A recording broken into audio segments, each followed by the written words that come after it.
Dalam transaksi utang piutang yang menggunakan barang gadai,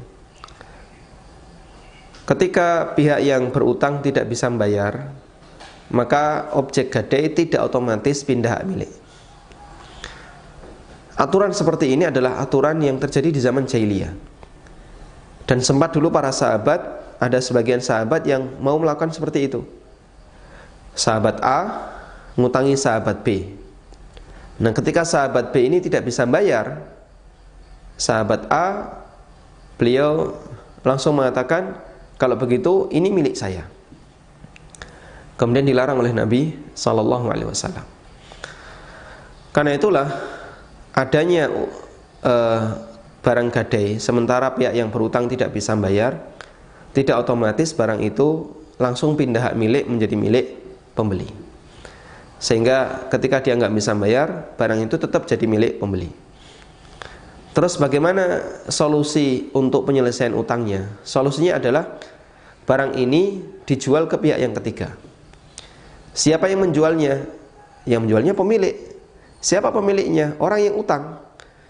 Berarti orang yang utang dipersilahkan, tolong kamu jual barang ini ke orang lain, terserah, agar barang ini setelah laku bisa kamu jadikan untuk pembayaran utang. Nah, maka dia dikasih wewenang untuk menjual. Nah, jika pemilik memberikan izin kepada kita sebagai pemberi utang, saya titip tolong jualkan, nah itu juga boleh. Nanti pemilik menyatakan, dengan ini saya memberikan hak perwakilan bagi pegadaian atau bagi si A untuk menjualkan barang saya yang itu merupakan barang jaminan. Maka nanti si A bisa menjualkan. Nah, ketika si A menjualkan, berarti posisi dia sebagai wakil bagi orang yang utang. Nah, ketika sebagai wakil bagi orang yang utang, berarti dia harus menyerahkan atau dia harus menjual dengan harga normal yang berlaku di masyarakat atau atas seizin pihak yang berutang. Pak, ini sudah saya tawarkan harga sekian tapi nggak ada yang maunya lebih rendah. Maka Anda boleh misalnya meminta kepada pemilik, bisa nggak harganya saya turunkan, tapi harus izin dulu.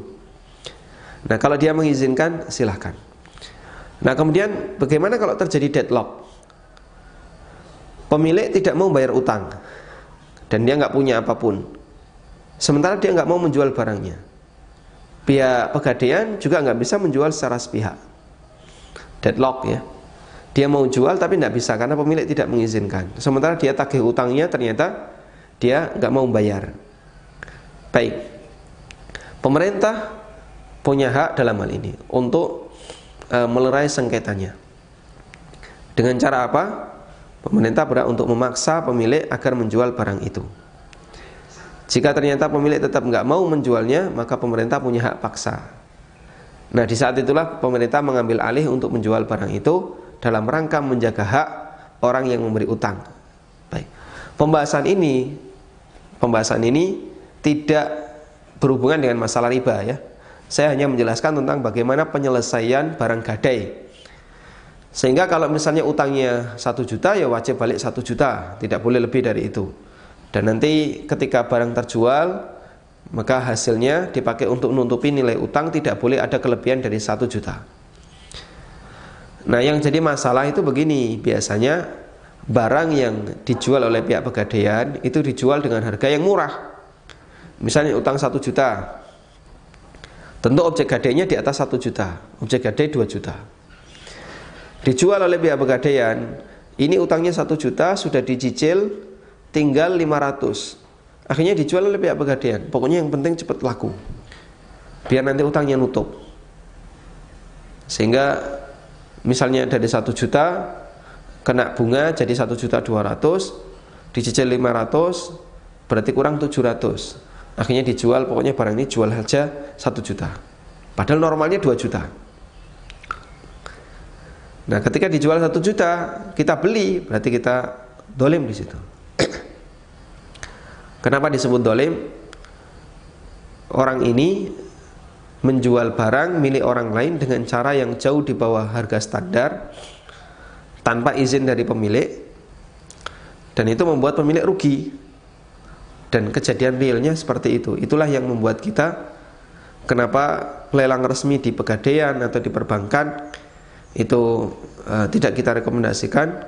Karena biasanya dijual dengan harga yang jauh di bawah harga standar. Kecuali kalau Anda langsung menghubungi pemiliknya, Pak, saya beli saja sebelum dilelang oleh pihak Pegadaian, atau kalaupun sudah masuk lembaga lelang, nanti dia bisa batalkan, Pak, ini mau saya bayari, ini tolong barangnya jangan dilelang. Dan Pegadaian biasanya juga melayani itu. Maka Anda beli dari pemiliknya dengan harga normal, insya Allah tidak masalah.